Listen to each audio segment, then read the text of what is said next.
Hey everyone, I'm Azalea. On Christmas Eve, my parents swung open the massive double doors of our estate in Hillsborough and tossed my only suitcase onto the frozen marble steps.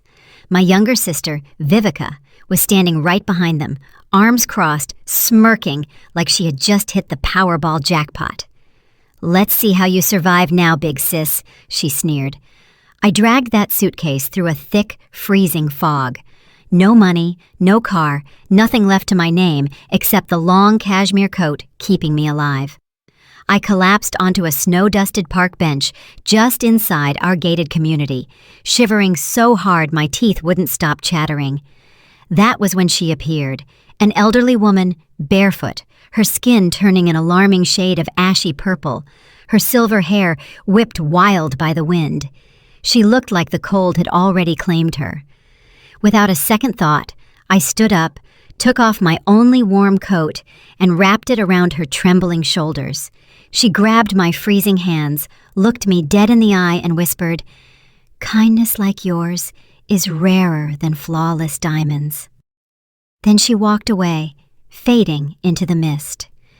Exactly 1 hour later, 19 black luxury SUVs pulled up in perfect silence, blocking the entire street. The same woman stepped out of the middle car. Same face. But now she was wearing a floor-length camel hair coat, her hair pulled back in an elegant chignon, and diamonds glistening on her wrist. She walked straight up to me, smiled, and said just one sentence. "I've been watching you long enough to know exactly who you really are. If you've ever been thrown away by the people who are supposed to love you the most, leave your state or city in the comments, just so I know I'm not alone. Trust me. Keep reading. What happens next will leave you breathless." That afternoon, I was still in shock from the termination email that had hit my inbox at 10 in the morning. Another round of restructuring at the San Francisco ad agency where I'd given 6 years of my life. I stuffed my desk plant into the passenger seat of my 12-year-old Honda Civic and steered it south on the Wantarib 1 toward Hillsborough, 32 miles, 47 minutes. If the traffic was kind, which it wasn't. I had already called Mama from the parking garage. "I just need to crash for a couple of weeks while I sort things out," I told her. She sounded distracted, said dinner was at 7, and hung up. When I walked through the double doors, the house looked like a spread in Ebony or Architectural Digest. A 15-foot noble fir dominated the 2-story foyer. White orchids were everywhere. Waiters in tuxedos were setting the dining table for 20. My father, Langston, was uncorking a bottle of Dom Perignon 2005 like it was just a regular Tuesday. My mother, Ophelia, was fastening a new strand of South Sea pearls that definitely wasn't there last month. And Vivica, my 27-year-old sister, was twirling in a backless red silk gown, flashing a 6-carat, radiant-cut diamond on her left hand, acting like she'd been waiting her whole life for this exact moment. Darius, my ex of 4 years, stood behind her with his arm wrapped tight around her waist. I dropped my keys in the bowl by the door and tried to force a smile. "Hey, y'all. Rough day at work." That was all I could manage. Vivica spun around, eyes wide with fake concern. "Oh my God, again?" She gasped loud enough for the catering staff to hear. "Third job in 4 years, right?" She turned to Mama. "Remember when she got fired from that startup in Soma for not being a culture fit?" Mama's lips thinned into a tight line. Dad didn't even look up from his champagne. I felt the heat rise in my cheeks. "It was a reduction in force, Vivica. They let the whole creative team go." Vivica waved her new ring in my direction. "Darius just closed his Series A funding, $28 million, pre-money valuation. The investors love him." Darius gave me that same smug smirk he used when we broke up 2 years ago with the classic line, "It's not you, it's the timing." Dad finally set his glass down. "Azalea, we need to talk." He didn't motion for me to sit. He never did when it was bad news. He told me, point blank, that last month he had amended the family trust. Everything, $38 million in assets, was now solely in Vivica's name. Irrevocable. Signed, notarized, filed with the estate attorney in Palo Alto. He said I was 32, capable, and it was time I stood on my own 2 feet. Mama added, We can't keep funding a lifestyle that doesn't produce results, Azalea. As if my salary ever paid for her orchids or her Birkin bags. I stood there with my mouth open, trying to process that my own black parents, people who preached about building generational wealth, had just legally disinherited me while I was standing in their foyer. Vivica had her phone out, recording. "Yes, this is gold," she laughed. "The big sister comes crawling back broke on Christmas Eve. Say something for my followers." I looked at Dad. "Are you serious?" He met my eyes for the first time all night. Cold. Final. "You have 20 minutes to pack what you need. Security will let you back in tomorrow. For the rest, you make an appointment." Mama didn't even look at me. She busied herself adjusting a gold ornament on the tree. I walked up the stairs on autopilot. The bedroom I'd had since I was 10 still had my high school swim team photos on the wall. I threw jeans, 2 sweaters, my laptop, and toiletries into my old Louis Vuitton duffel bag, the one Vivica hadn't stolen yet. Everything else, books, yearbooks, my framed diploma from Stanford, would have to wait. When I came back down, Vivica was live on Instagram, narrating like it was a wildlife documentary. "And here comes the prodigal daughter with one sad bag. Any bets on how long before she's sleeping in that Civic?" Dad opened the front door himself. The fog had thickened.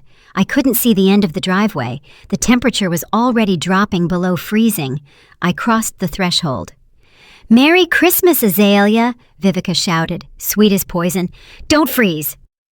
The door shut with a soft, expensive click. The alarm chirped twice as it armed. And that was it. In less than 30 minutes, I went from daughter to intruder in the only home I had ever known. I stood on the marble steps in the dark, a suitcase at my feet, wearing the only warm thing I had left, that long cashmere coat. The second that heavy door sealed behind me, everything went silent, except for the blood pounding in my ears. I stood in the empty street trying to breathe, but the air felt like knives. My mind kept replaying Dad's flat voice, 38 million gone with a signature, and Mama refusing to meet my eyes. I was 32, and in one conversation, I had become a stranger to the only family I had. I started walking because standing still felt worse. The suitcase wheels rattled over the perfect pavement, the only sound for miles. Every mansion I passed had warm, golden windows and laughter spilling out. Christmas trees glowing behind gated driveways. Each one reminded me I didn't belong anywhere anymore.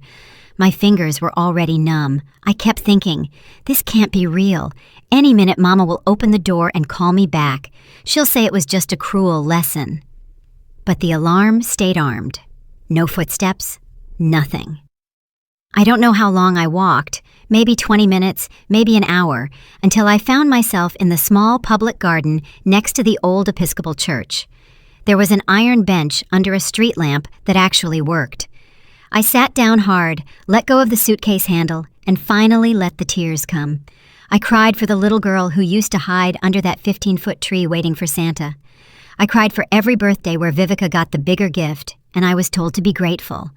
I cried because I had always believed that if I just worked harder, achieved more, kept my hair straight and my grades up, they would finally see me. Turns out, none of that mattered. I wasn't disposable because I failed. I was disposable because I wasn't Vivica. The tears froze on my cheeks. I hugged my knees to my chest and stared at the ground, trying to figure out how I was going to survive the night, let alone the rest of my life. That's when I heard the slow shuffle of bare feet on cement. I looked up and saw her. An elderly woman dragging herself toward the bench, silver hair matted and loose, thin shoulders hunched against the wind, skin so pale and ashy she looked translucent under the lamp. She stopped a few feet away, swaying slightly, and spoke in a voice raspy from the cold.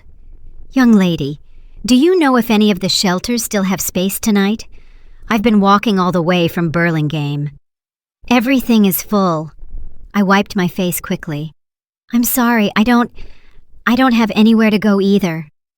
She studied me for a long moment, eyes piercing despite the exhaustion. Then she slumped onto the bench next to me, leaving a polite distance. We sat in silence while her breathing steadied. I noticed her feet were bare and turning that terrifying shade of purple-white that means the damage is deep. Something inside me cracked. Here was someone who had even less than I did tonight, and she was still polite enough to ask instead of demand. I felt ashamed of my own self-pity. Without saying a word, I stood up, took off the only thing stopping me from freezing, and draped it over her shoulders. She seemed startled, then closed her eyes as the warmth hit her. Her hands, thin, trembling, veins popping, reached up and clutched the fabric. She turned to me, tears shining in those pale eyes. "What is your name, child?" "Azalea," I answered, voice cracking. She repeated it softly, like she was tasting something precious. "Thank you, Azalea." Then she did something I'll never forget. She took both my freezing hands in hers, squeezed once, and held my gaze for a long time. No words, just understanding passing between two strangers who suddenly weren't strangers anymore. After what felt like forever, she let go, stood up with a new steadiness, and gave me the smallest smile. She walked away, swallowed slowly by the night before I could even think to call her back. I sat back down alone, colder than I had ever been in my life, teeth chattering so hard my jaw ached. But for the first time since the door shut, the pain in my chest felt different. Lighter, like giving away the last thing I had somehow gave me back something I didn't know I was missing. The motel room smelled like stale cigarettes and cheap pine cleaner. I had been staring at the same Indeed page for hours, applying to anything that paid above minimum wage, when my phone rang with a number I didn't recognize. "Ms. Azalea Vance?" The woman's voice was crisp, professional, with a slight East Coast clip. "I'm Claudia O'Neill, calling on behalf of Madame Eudora St. Clair. She would like to meet with you immediately." I laughed out loud. I literally laughed because it sounded like a prank. "Who is this, really?" The line stayed silent for 2 seconds. "Madame St. Clair will explain everything. A car is waiting outside room 112. I looked through the peephole. 19 identical black BMW 760s lined the cracked parking lot like a presidential motorcade. The back door of the lead car opened on its own. I grabbed my keys and walked out in the same jeans and hoodie I'd been wearing for 2 days. She was waiting in the middle car, the woman from the bench. Hair now in a flawless low bun, a camel hair coat cinched at the waist, red bottom heels catching the sun. She looked 78, going on timeless. "Azalea," she said softly, like we were old friends. The door shut with a soft thud. The partition rose. We pulled away. 20 minutes later, the gates opened to a 1920s Tudor-style mansion on a quiet cul-de-sac in Atherton, hidden behind redwoods and a 10-foot hedge. I had driven past this street 1,000 times and never knew it existed. The inside smelled like cedar and roses. A fire crackled in a stone hearth big enough to stand in. Floor-to-ceiling windows looked out over a private lake. She motioned for me to sit on a cream sofa that probably cost more than my car. A butler poured tea, neither of us touched. "My full name is Eudora St. Clair," she began. "My late husband founded St. Clair Commercial Realty. When he passed 12 years ago, I took the company private and poured the profits into the St. Clair Family Foundation. We own or finance over 400 million square feet of office and retail space across the country. The foundation deploys roughly $120 million a year." I just stared. My brain couldn't compute the numbers. She leaned forward. "Every Christmas Eve for the past 25 years, I do the same thing. I leave the estate dressed as someone who has nothing. No visible security, no purse, no phone. I walk until I find someone who still has a heart when they think no one is watching. Most years I walk all night and come home disappointed. This year, I found you." She explained that after I walked away, her security team, dressed in plain clothes and stationed 2 blocks away, had watched me from a distance for 48 hours. They saw me check into the motel with cash, eat vending machine food, apply to 50 jobs in one sitting, cry in the shower, and never once try to find out who the homeless woman was or brag about the good deed. "You are the first person in 15 years," she said quietly, who gave away the last thing keeping them alive without expecting a single thing in return. I needed to know if that was a fluke or if that is who you really are. She stood up and walked to the window, hands clasped behind her back. I have no children. I have no heirs. When I go, strangers on a board will decide where my money goes. I don't want that. I want someone who understands what it feels like to be discarded on Christmas Eve to decide how we help the next person who gets thrown away. She turned to face me. I'm offering you a room here, a salary, and a 5-year apprenticeship. If at the end of it, you are the person I think you are, the foundation will be yours to run, not a gift, a responsibility. I opened my mouth, closed it, opened it again. Why? Was all I could say. Because, she said, eyes suddenly fierce. I know exactly what it feels like to sit on a frozen bench with nowhere to go and still choose kindness. I was 29 when my own father did that to me. I promised myself if I ever had the chance, I'd make sure no one who chose right in that moment stayed lost. She extended her hand. So, Azalea Vance, will you come home with me? I moved into the East Wing the following Monday. My new bedroom was bigger than my parents' entire downstairs, with French doors opening to a rose garden I could actually smell from the bed. Claudia O'Neill, tall, silver-haired, no-nonsense, handed me a leather binder the thickness of a phone book and said, "Welcome to boot camp." The first month was brutal. 6 a.m. runs around the lake with Eudora's ex-Navy trainer. Working breakfasts at 7:30, where I learned to read a 990 PF tax return faster than most CPAs. From 9 to 6, sitting next to Eudora in board meetings at the Foundation's offices on Sand Hill Road, taking notes while billionaires argued about impact metrics. Evenings were spent dissecting 20 years of grant files until my eyes burned. Eudora didn't want another rich girl playing philanthropist. She wanted someone who could turn dollars into changed lives without wasting a dime. Her favorite phrase became, "We don't give fish. We don't even give fishing lessons. We buy the damn river and make sure everyone can eat forever." She enrolled me in the executive program for nonprofit leaders at Stanford's Graduate School of Business. Full tuition covered, no questions asked.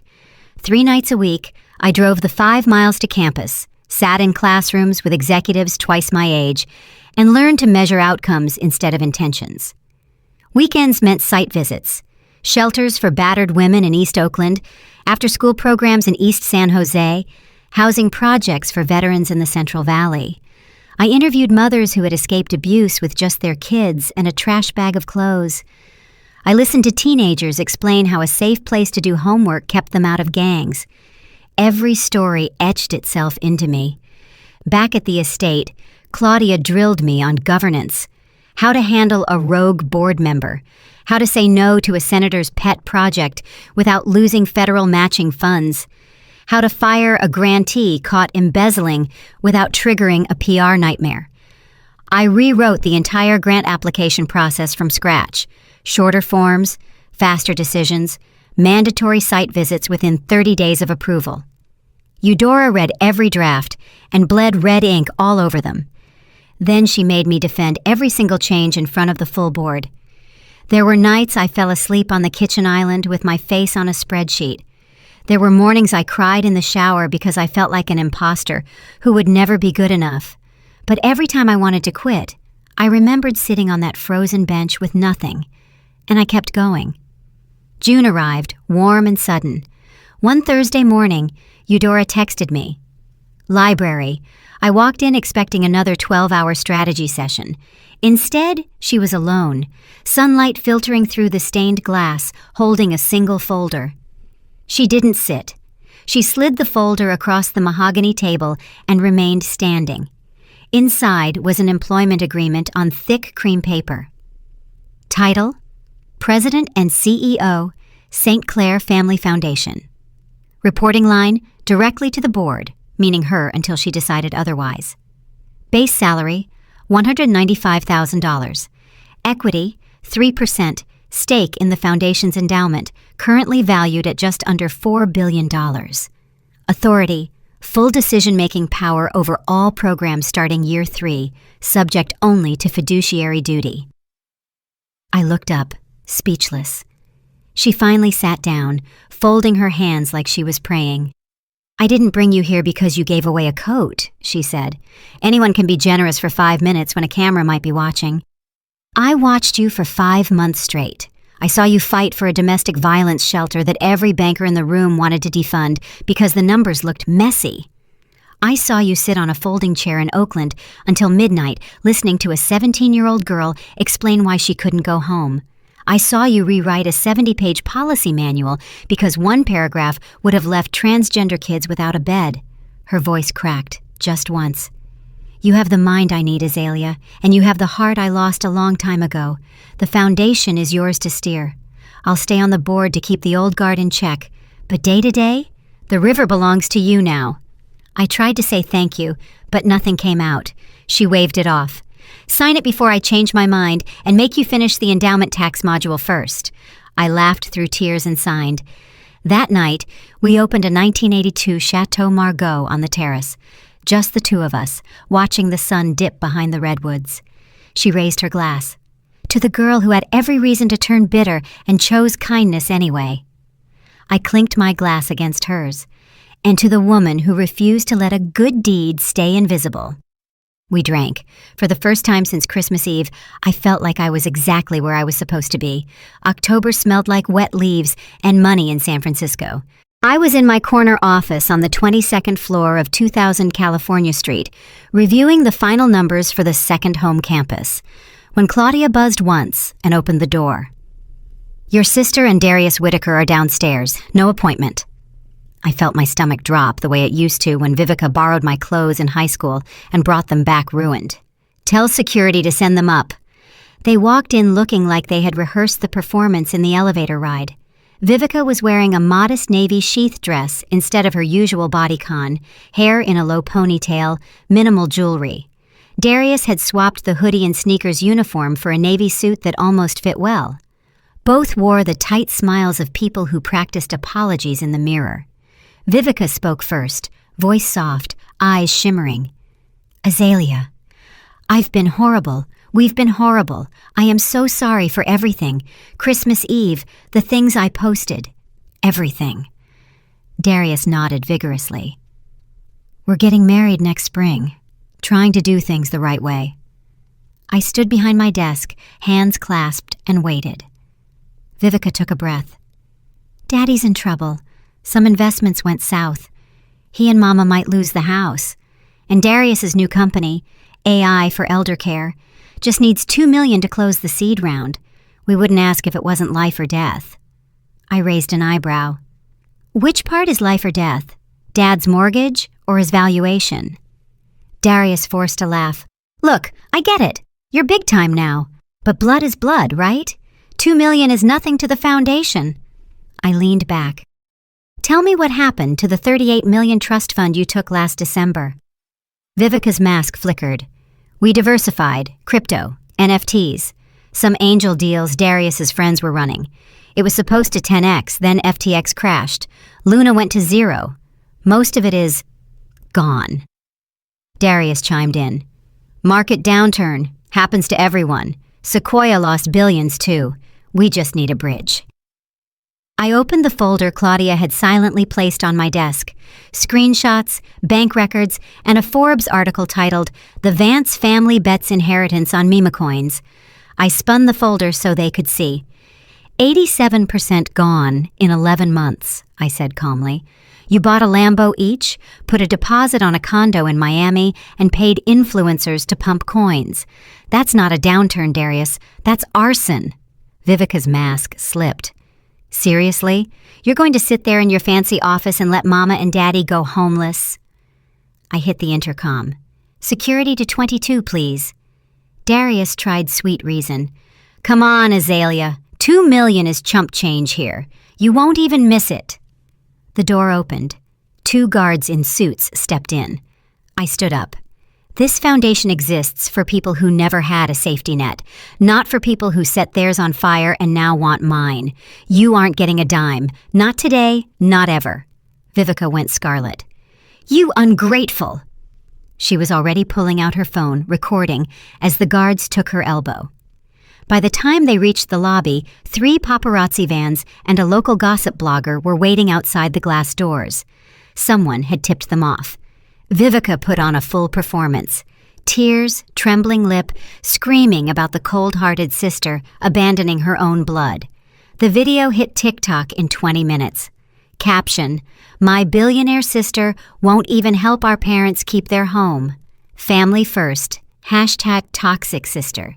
It blew up. 10 million views in 6 hours. Then the internet did what it does best. Former classmates posted yearbook photos of Vivica pouring yogurt into my backpack senior year. Someone found the Christmas Eve Instagram Live where she laughed while I dragged my suitcase out. A former nanny went on record about the way Vivica used to lock me out of the house in the rain as a prank. The comments flipped from sympathy to pitchforks. Ha-chisha. Vance Family Exposed trended higher than the original video. Darius's pitch deck for the seed round leaked. Someone at the foundation accidentally forwarded it to a reporter. Turns out, the AI for elder care startup was 90% smoke and 10% his cousin's garage project. Investors vanished. Vivica's wedding planner canceled. She hadn't paid the deposit. Her engagement announcement post was dragged in the comments into oblivion. I never posted a single word. By midnight, the video was age-restricted for harassment. The blogger issued a groveling apology, and Vivica's follower count had been cut in half. Claudia poured me a glass of scotch when I got back to Atherton that night. "Poetic justice tastes better when you don't have to lift a finger," she said. I raised the glass to the dark window. "It tastes like closure." November brought a cold fog that never quite lifted.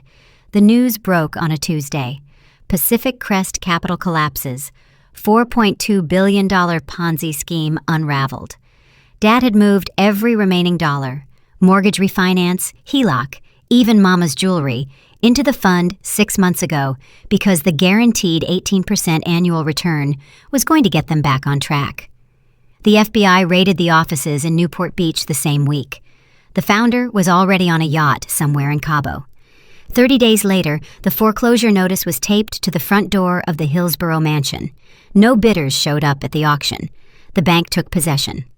Langston, Ophelia, and Vivica moved into a 2-bedroom apartment above a nail salon on Story Road in East San Jose. Rent, $1,900 a month. It was all they could afford. After filing for bankruptcy, Vivica's credit cards were maxed out at $247,000, mostly on handbags and coping shopping sprees. After the October disaster, collection agencies were calling nonstop. They showed up at the foundation without an appointment on a rainy Thursday morning. Security called up. I told them to let all 3 in. Dad looked 20 years older. Hair completely white, shoulders hunched, wearing a sport coat 2 sizes too big. Mama had cut her hair and dyed it a cheap drugstore brown that didn't quite match. Vivica wore no makeup, eyes puffy, clutching a knockoff purse like a life raft. I met them in the small glass conference room on the 22nd floor. No water, no coffee. Claudia stood outside the door. Dad spoke first, voice cracking on every word. "Azalea, you're my daughter. I know we hurt you. I know we don't deserve anything. But we have nowhere else to turn. The lease on the apartment is up in 6 weeks. We're going to be on the street." Mama stared at the table, twisting a handkerchief into shreds. Vivica finally looked up, eyes red. "Please, just enough for a fresh start. We'll sign whatever. We'll never ask again."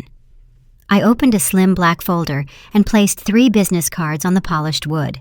First card, Marcus Chen, Certified Financial Planner specializing in post-bankruptcy recovery. Second card, a debt management and financial literacy program. Free 8-week course funded by the foundation, held at the East San Jose Community Center. Third card, California Crisis Line for NAMI. National Alliance on Mental Illness, and a local therapist who accepted sliding scale fees. I pushed the cards toward them. This is what the St. Clair Foundation can do for strangers who lost everything through no fault of their own, I said, voice neutral. It is the exact same help we offer anyone who walks in here broken and scared. Dad's hand shook as he reached for the cards. Then he stopped halfway. That's it? After 32 years, that's all you have for your own father? I stood up. You had options, Langston. You chose to rewrite the trust. You chose to chase returns that looked too good to be true. You chose to stay silent when Vivica humiliated me for sport. Those were your choices, not mine. Mama finally looked at me. Tears were streaming down her face. We were wrong. We are so sorry. I looked her in the eye for the first time in almost 2 years. I believe you're sorry now, I said. But sorry doesn't rebuild a life. Work does. Courage does. Taking responsibility does. Vivica started sobbing, loud and messy. You're enjoying this. You want us to suffer. I walked to the door and held it open. No, I answered. I just refuse to pay for your suffering anymore. Security escorted them out. Dad never looked back. Mama whispered, I'm sorry, one last time as the elevator doors closed. Vivica kept crying until they hit the lobby. Claudia offered me a tissue I didn't realize I needed. They'll be all right, she said quietly. People who hit rock bottom either stay there or start climbing. You gave them the only ladder we're allowed to give. I nodded, watching the rain streak the windows. For the first time, the ache in my chest was gone. Not replaced by joy, just space. Space to breathe. The sky over East Palo Alto was the color of steel on opening day. Second home stood like a promise kept. 4 stories of glass and redwood wrapped around a courtyard where kids were already chasing each other between planters filled with rosemary and kale. 3,000 people packed the plaza, families who would live there, donors, city council members, every major news network, even the governor cutting the ribbon. I stood backstage in a simple black suit, heart beating louder than the brass band warming up. Claudia squeezed my hand once. Eudora, elegant in winter white, gave me the smallest nod from the front row. This was the project I had bled for. 200 units of permanent supportive housing, on-site medical clinic, job training center, preschool, rooftop farm, and a policy that no one would be turned away for lack of paperwork. The mayor finished his speech. The crowd roared as my name was called. I walked to the podium. The microphone felt heavier than any trust document I had ever signed. I looked out at the sea of faces. Near the back, almost hidden behind a pillar, stood Langston, Ophelia, and Vivica. Dad was wearing an old navy peacoat that hung loose. Mama was clutching a paper coffee cup like it might disappear. Vivica had cut her hair short and looked strangely small without the armor of designer labels. I let the silence settle for 3 full seconds. 1 year ago tonight, I began, voice steady, I was kicked out of the only home I had ever known with 1 suitcase and nowhere to go. I learned that night what it feels like when the people who are supposed to catch you drop you instead. A ripple moved through the crowd, cameras zoomed in. I also learned something else on a frozen park bench. True family isn't DNA. True family is the stranger who chooses to see you when you are invisible. True family is the hand that reaches out when you have nothing left to give in return. I turned and gestured to the building behind me. This is second home.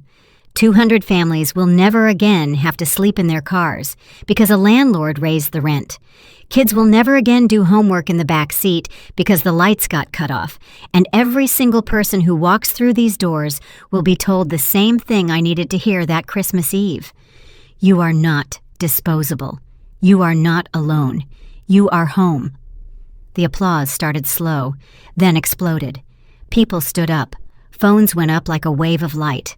I waited for it to crest, then spoke again, softer. So every microphone had to strain to catch it. Tonight, we open these doors for every person who has ever been told they don't belong, especially for those who were told that by the people who were supposed to love them the most. I looked straight across the plaza at the 3 figures in the back. Dad's shoulders shook. Mama covered her mouth. Vivica looked at the ground. I didn't smile. I didn't frown. I just held their gaze for a heartbeat longer than comfort allowed. Then I stepped away from the podium. The governor cut the ribbon. The band struck up. Kids rushed forward with flowers. Reporters shouted questions I pretended not to hear. I walked down the steps, through the crowd that parted like water, and headed toward the main entrance. Langston tried to step forward. Azalea. I kept walking. Not fast, not slow. Just forward. Mama reached out a hand that never touched me. Vivica opened her mouth, closed it, and for the first time in her life, said nothing at all. I passed 2 feet from them without breaking stride. The massive redwood doors of Second Home slid open automatically at my approach. Warm light spilled out onto the concrete. I crossed the threshold. The doors slid shut behind me with a soft, final sound. I never looked back. Not because I hated them, not because I needed to prove anything, but because I finally understood that forgiveness doesn't mean reopening the door that hurt you. Sometimes it just means walking through a new one and letting the old one stay closed. Inside, a little boy in a Spider-Man jacket tugged on my sleeve. "Are you the lady who built this place?" he asked. I knelt down so we were eye level. "I'm one of them," I said. He offered me a dandelion he'd picked from the courtyard. "For you. Why did you give us a home?" I took the flower, and for the first time in a long time, I smiled like I meant it. Outside, the celebration went on. Inside Second Home, the future began. Did you like the story, and which city are you listening from? Let's meet in the comments. If you like the story, you can support me by sending a super thanks so I can keep bringing more stories like this. Thank you so much for your sweet support. I'm looking forward to your comments on the story. On the screen, you can see 2 new life stories that I highly recommend. There's so much more on my channel. Don't forget to subscribe. See you in the next life story with love and respect.